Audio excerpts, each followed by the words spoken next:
Well, hello guys. Welcome back to OSMENT Entertainment Artist Interview. We are here with the Silverback Rock and Roll Band. I'm going to kind of pass this mic around so you guys can introduce yourself and say who you are. I'm Clint Wade, I play guitar. Randy, I don't know, drummer. Guitar keyboard. J.R. Man, saxophone. Heriberto Apoyo, Tampa, Florida. First of all, I need to learn that accent because that was very sexy. After the show, baby. I mean, He can do better. like a lot of rolling of the tongue on that one. You must be very good with the ladies, and you must be. Okay, let's go ahead and let's switch over here to the comments.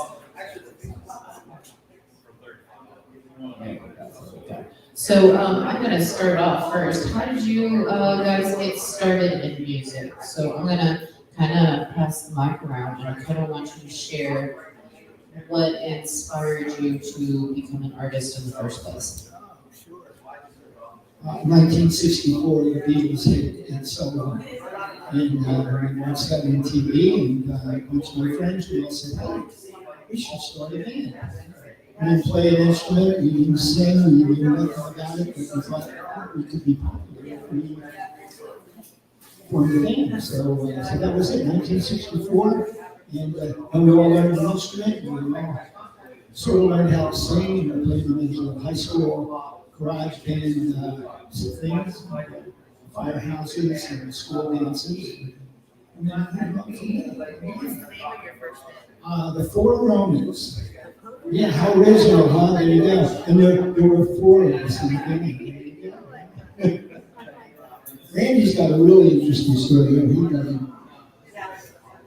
Yeah, my dad was a professional drummer. We were sitting in the living room watching my TV back in 1963, and Ed Sullivan came on and introduced a new band called the Beatles. And so we watched the Beatles. My dad was a big band drummer. He kind of said, this rock and roll. I said, Dad, would you teach me how to play drums? See, he had me playing the accordion for 7 years. And he said, what do you want to play drums for? You're an accordion player. And I said, because the Beatles don't have an accordion player. Jim Peggy, I raised in Houston, New Jersey. Before the Beatles, it was the Beach Boys and Four Seasons, and I loved both of them. And I actually cut out a picture of the organ player on the Four Seasons, and I put my picture there. And I said, one day I'm going to play with them. I put on a show with them, but I didn't play with them, but they were my mentors. And then I found out I couldn't sing, so I had to pick up and sing, and I started playing keyboard. And been doing it ever since. I'm J.R. Manhan, and I started back in the 5th grade when they handed me a saxophone. They said, you look like a saxophone player, whatever that meant. Okay. So since then, I joined the school bands. My junior year, I was in my first professional band, 24 Karat Gold band, led by Bill Creel and Dave Carr. And so we did that for about 4 years. And then that was up in Brooksville. And then I moved down to Tampa. And then a few years ago, I wanted to get back in the music scene. And I got a call from Clint here. And I said, yes, I'm available. So here I am, having one heck of a time. All right. I'm Herbie Royal, and I'm the bass player here. So, and I started playing music like everybody else with the Beatles. And there's nothing much else to say about that, so let's go on with this next one. And did y'all see that comment down at the bottom? It says something about hot girls. No, did you see that? I was like, okay, let's block it. We got it. Okay, so another question. what is your favorite music moment? Like your favorite place where you played, something that gave you more as an artist? Well, of course, when I retired when I was 56, that was how many years ago, Jim? 17 years ago. And yeah, 4 years ago for Jim. And when I was 62, I went to law school. Kids in law school asked me what I was going to do after law school. And Jim and Herbie and I were jamming at the time, just playing. And I said, well, I'm going to start another rock and roll band. So I think that moment where we all sat together and said, maybe we ought to do this. And then a friend of ours who was jamming with us, that was our first gig. And we thought, somebody's going to pay us to do this. This is really fun. And this is way better than standing in front of judges and trying to convince them your interpretation of the law is better than their interpretation of the law. When I was 17, I was in a battle of bands in Philadelphia. We came in second place. And first place was the award was to open for the Young Rascals. And unfortunately, the band that won broke up, because that happened a lot. And so they called us, so we got a chance to open for them. And we actually did one song with them on stage. So I'd say that was probably a significant moment for me. Well, very much so. I played blues for about 10 years. With a recording artist, we recorded 6 CDs. Toured Australia, that was a pretty big deal.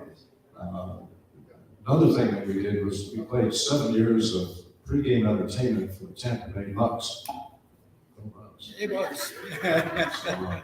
And last count, I played 7,467 games.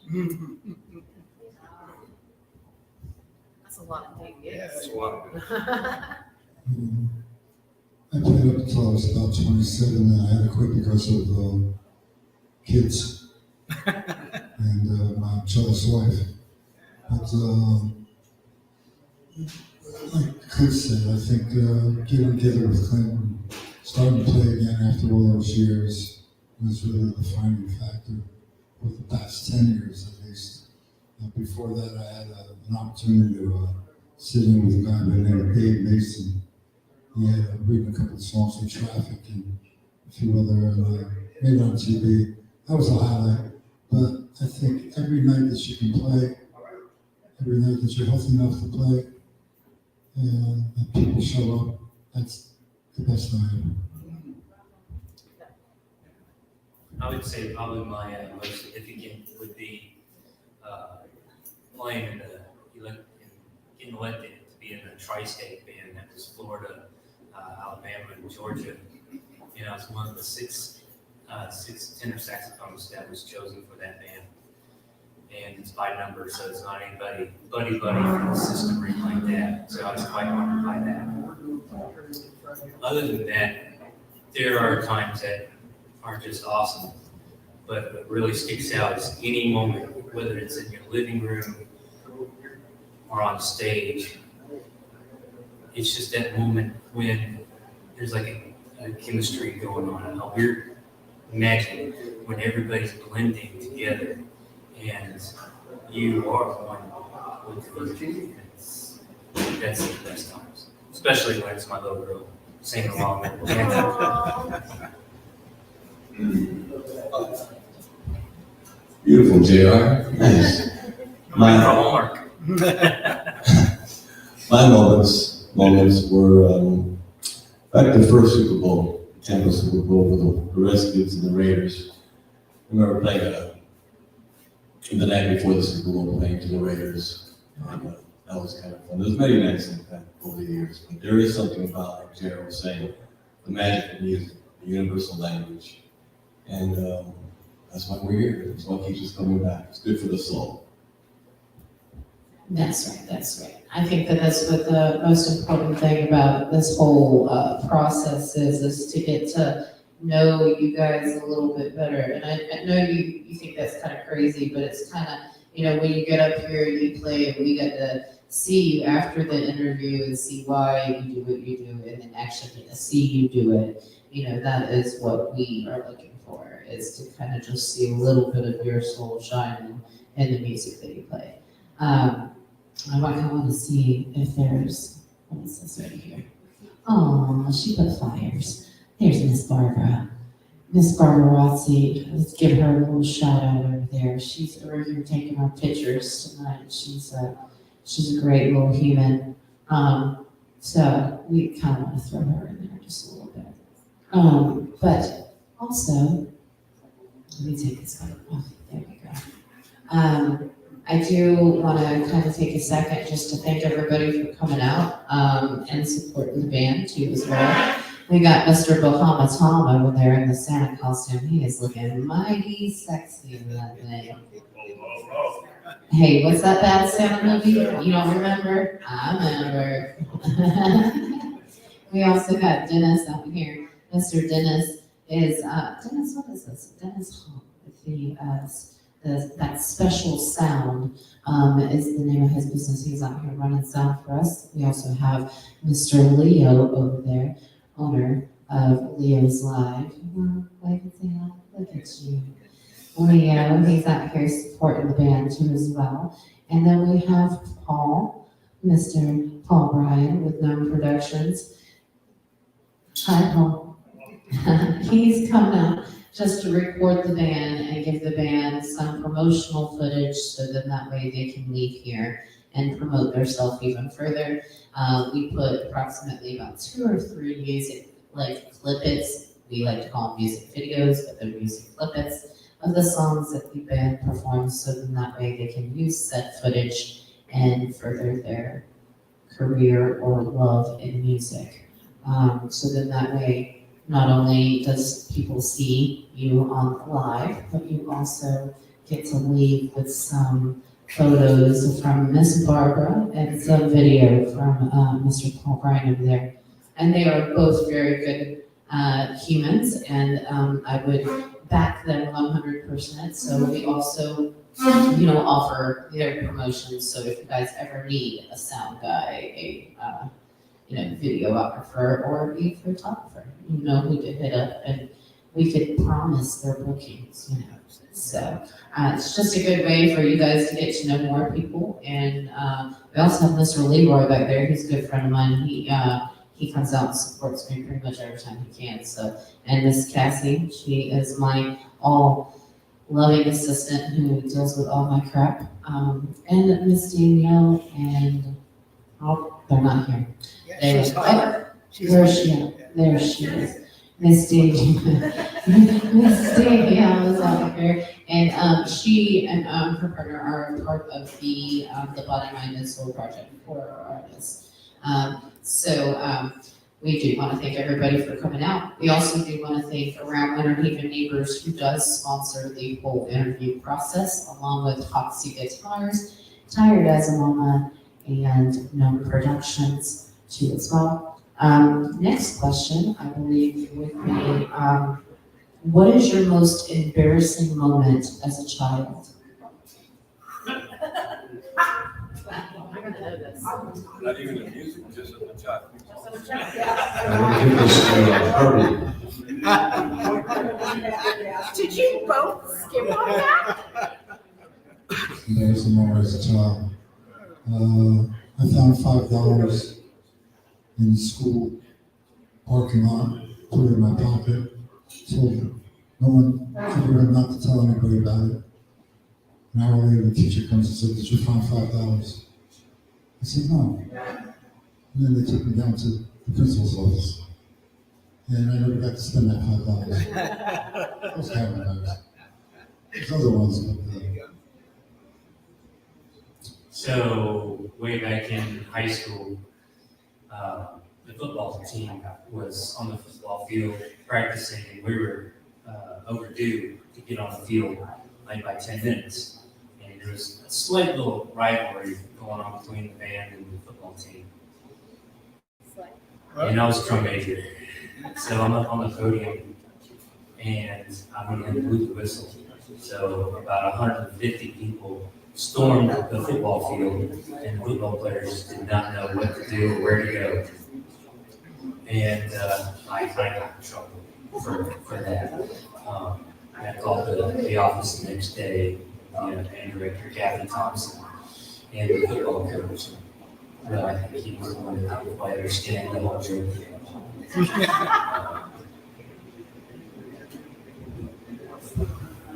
This right here would probably be my most embarrassing time as a child. This dead air, and I can't think of nothing to say, is quite embarrassing. But I would like to say thank you to the heart and soul of the Silverback Band, Mr. Clint Wright. Without him, this would not be possible. All the bookings, all the equipment, every little detail, he does. And I appreciate, I don't get to play all the gigs. It's a financial thing, I understand it. And when not, I stay home and I practice hard, because one day I'll make it to the varsity team on the Silverback Band. Here you go. Well, I'll let you know mine. So just since you guys had an embarrassing moment. So do you guys have brothers and sisters? Okay. So you know how your brothers and sisters, they kind of, they argue with you and you argue back and you kind of bicker back and forth. So me and my brother, we're on our bikes and we're riding to school and we're bickering back and forth. But you don't even get mad when I'm riding my bike. I run into a parked car.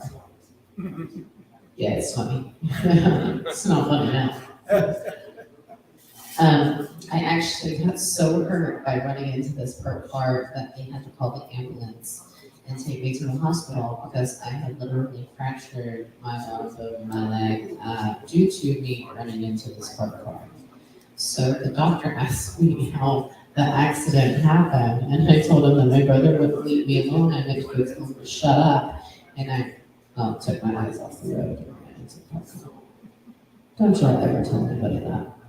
I mean, not that it's like on live video or anything, but that's my embarrassing moment. I mean, it's okay. You can run into parked cars every now and then. It doesn't feel very well, but I bet you won't do it again. I mean, if you do, I mean, well, Shame on you. That's right. I was thinking of something else, but I'm glad you corrected me. Okay, so I'm gonna look over here and I'm gonna ask some randoms and then we're just gonna, okay, favorite subject in school?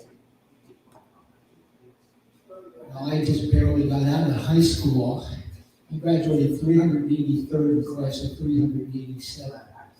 And the guy who played drums in my band swore to the day that he died that he explained to my history teacher that he could not fail me because I was going in the Navy and I had to go with the high school diploma. So, I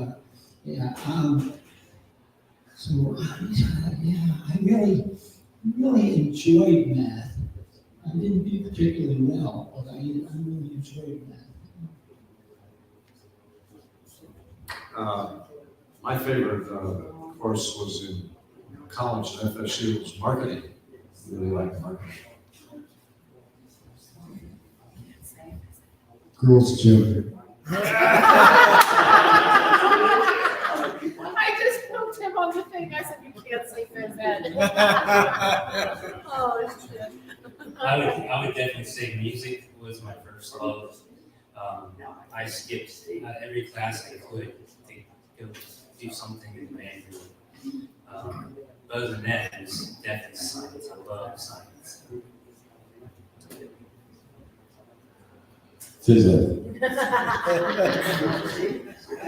Okay, what was the first song you learned how to play? Hang on, Sloopy. To what? Hang on, Sloopy. Oh, I'm gonna have to Google that. Oh, you gotta Google that one? Oh my God, that was the McCoys. That was Rick Derringer's first band. There we go. First song, it was a Herb Alpert song, and we actually played this song in this band. And Taste of honey? no, not the Taste of Honey, the other one. Tequila. Tequila. Tequila. Tequila was the first Yeah. song that I learned on drums. Love is Blue by Paul Murray. Twinkle, twinkle, little star, on the sliders.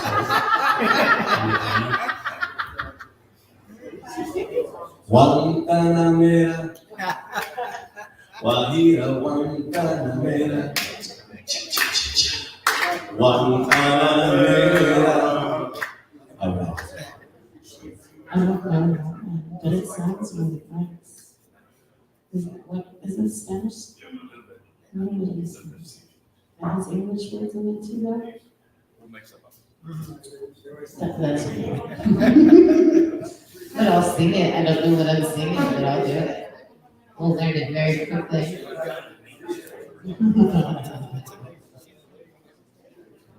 Okay. What is the weirdest food combination you've ever enjoyed?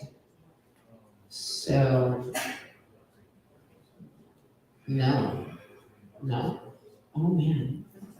Facial expressions. Cucumbers and onions. Ew, that's not weird though. Like peanut butter and pickles would be weird. Okay, we're gonna skip that one. Okay. Peggy Sue and Lisa Lee. What is the worst date you've ever been on? Not counting tomorrow night, or last night, right? When I was 16, my parents, the guys in my band threw a party, my birthday party. And they invited a girl that I dated for a while. And I think she just felt sorry for me, so she showed up for the party. And I couldn't drive then, so my father drove her home with her and I in the back seat. And she just kept saying, please don't. And my father passed away about 10 years ago, and until then, every time he would get the opportunity, he would look at me and say, please don't. What was the question? What's the worst date you've ever been on? The worst date? Uh-huh. Oh, the worst date I've ever been on was good. I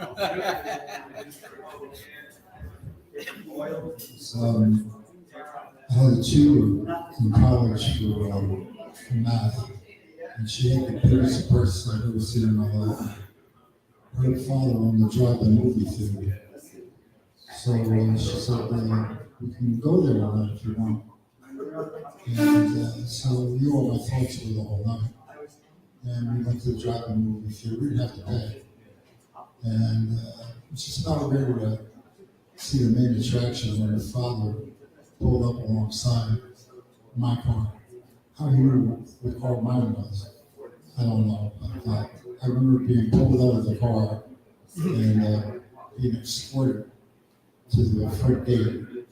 My car followed me about 5 minutes later. But that was my most embarrassing one was the worst. And I never did get to see her again. Sorry, Bill. I really don't have time to share.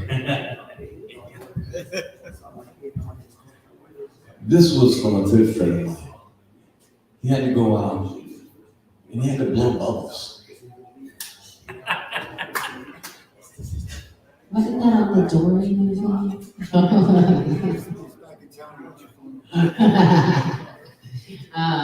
Okay, we are right now. Okay, let's see.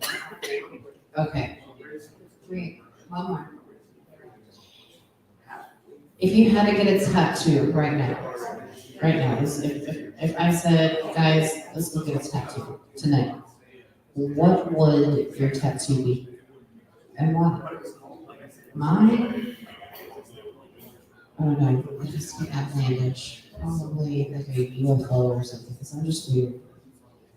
Or a dragon or skulls or something. So, but if you have a certain idea, what would it be? Well, I get a silverback gorilla. That way, when I'm on stage and I forget who I'm playing with or what I'm doing, I could look at the tattoo and remember the name of the band. Well, I don't have any tattoos, but if I had to get a tattoo, I think that I would say something positive, probably think.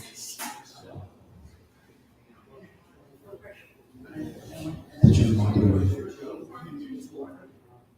I always thought I'd get one on my back with a 3D tattoo. I don't know if they have those. You've seen the glow in the dark ones? They have this for Really? Yes. See, there we go. I made another invention that's already. Somebody's already.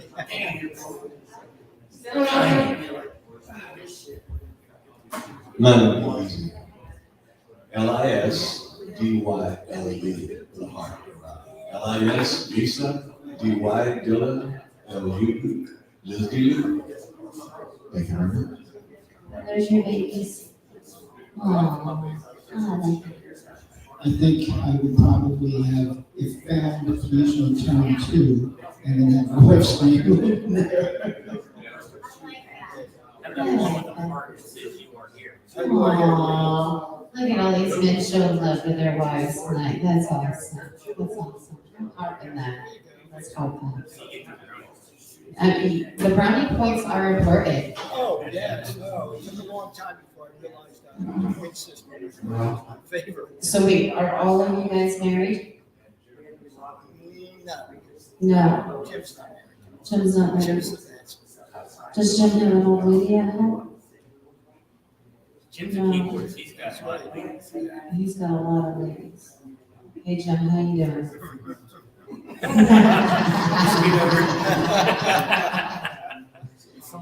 I was thinking about putting like a singles night together, Jim. You're gonna be involved in that? Heck yeah, heck yeah. A single date, blind date, like in speed dating things. Yeah, that'd be hot. I mean, you guys can't come, but Jim can. So, everybody besides Jim, how did you meet your significant other? Let's go ahead and give them some props and really get brownie points. What is your best moment, maybe? Yeah? I met my wife on a double date. She was my best friend's date. And when the girl that I dated all through high school broke up with me, I wrote her a tag on a letter. And about 3 years later, we got married. And December the 4th, just a couple of days ago, we celebrated 52 years of marriage. Wow, that's That's it. My wife Sparky had a jam session.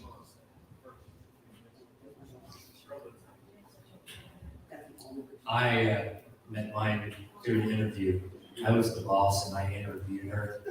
And I have to admit that I walked out of there and I said to my buddy, that's my next ex. And then about 6 months later, I realized I don't like this chick a lot.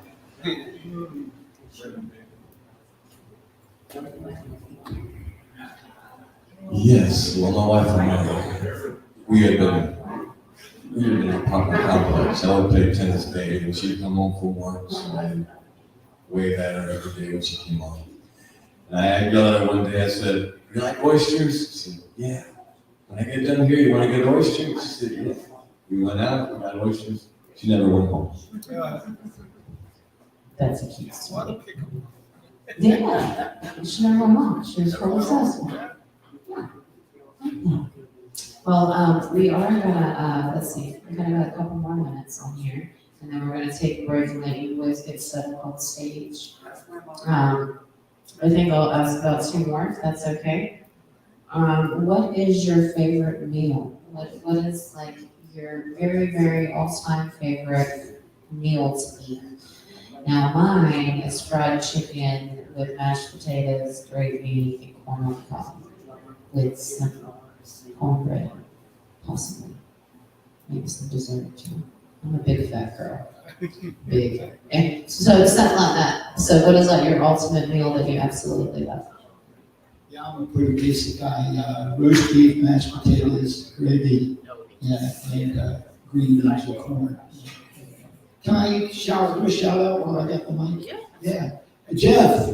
Hey, Jeff. Jeff is here with the Duchess. There you go. There you go. You're so beautiful. There you go. Thank you. And another friend of mine, Alice. Alice, how long have we known each other? Yeah, that's right. Yeah, geez, I had color in my hair back then. That's it. Yeah. And that's right. I had a lot more of it too.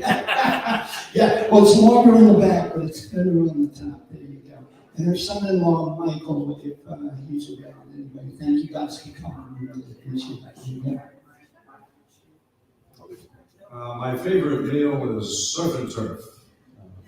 Good New York strip and lobster. And I like those tiny little new peas also, so that'd be part of the meal. Anything Italian, around 5'6". It's coming back to life. Slowly but surely. I like any kind of smoked meat, smoked ribs, smoked hamburgers.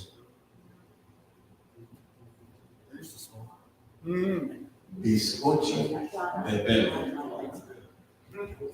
What? Hair pie.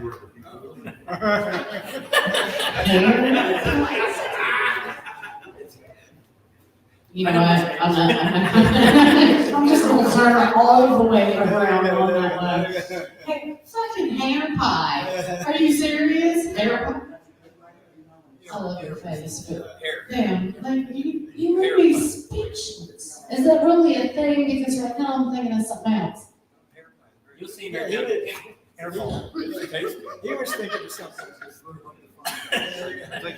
Thank you so much for leaving me speechless on a live with a comment of hair pie. See, you should have just left it at that. Because I was like, my whole next sentence was gonna be, oh, you used another Spanish word. So could make fun of me in your head for like 20 minutes. It definitely would have. Okay, so we were gonna ask the last question. And it is, what is the silliest you ever felt? So, not embarrassing moments, but the silliest you ever felt. So, I'm going to use an example for me. And the other day, I was on a live video with Jeffree Styles from Free Agent. And there's this new band that is coming out to rock with us for our Easter Bunny Beatdown. And it's Ballistic Mafia. Okay? Ballistic. Ballistic Mafia. But when I asked my girlfriend Ashley to give me a spacing of this word, she sends me BLS space LES space TIC. So what did I say? Ballistic. Yeah, not ballistic. Nowhere near it. Yeah, and Jeffrey's like, yeah, you can't blame that one on me. So that's like the silliest I ever felt because I knew what the hell the word was. But unfortunately, when it's spelled out spaces like that, apparently I turned dyslexic very weird and want to say balls. You did it this morning too. I did. Shut your face. You're not supposed to be doing this. If you want to comment, you know. Just kidding. But I did do it this morning too. He is absolutely correct. So, silliest moment, and then we'll take a break, and then we'll go to the live performance. All right. You better go first. I'll tell you, for many years I've been on the real estate broker for so long. I was managing a company and we had this big contest. And I told them that if they got the number of points that we were aiming at for 2 months, so we were running this thing, that I would take them to lunch and wear a tutu. I do have a picture of this, by the way. I would like to see that picture.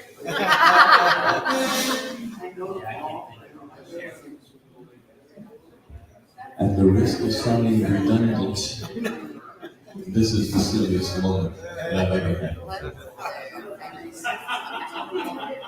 All right, so we do have a live question. It's on the bottom, and I did not get to it. I'm sorry. My eyesight is very bad. We have the computer a little bit further away than we normally do.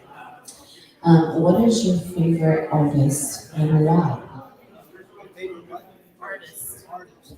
Oh, Well, I'm an oldies guy, so the Rascals for sure, the Grassroots, I would say those two would be my favorite artists. I love your stuff. Rare Curtis. Casting crowns.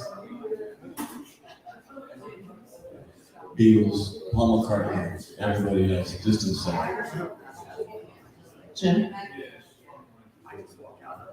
Favorite artist? Donatello. It doesn't count. not restaurant.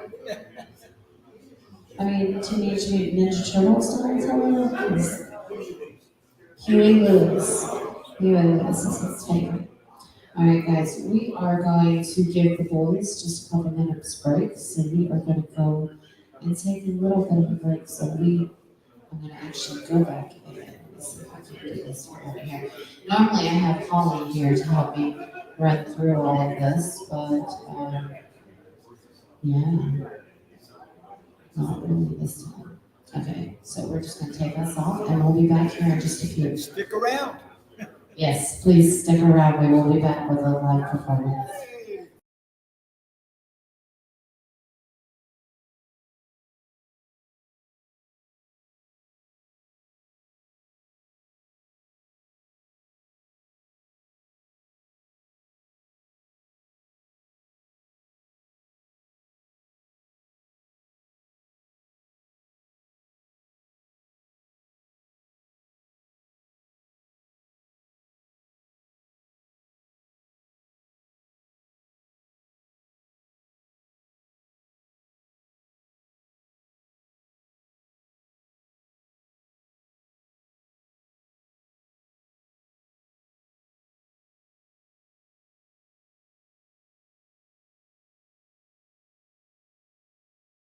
Guys, I just want to let you know, I'm going to end this live and start another link for the live performance. So if you are in the chat and you want to continue to watch, please give us about 30 minutes and we will upload the next link for the second part, which is a live performance on stage. And you can stay tuned and I will have it live from my Facebook. Thanks so much.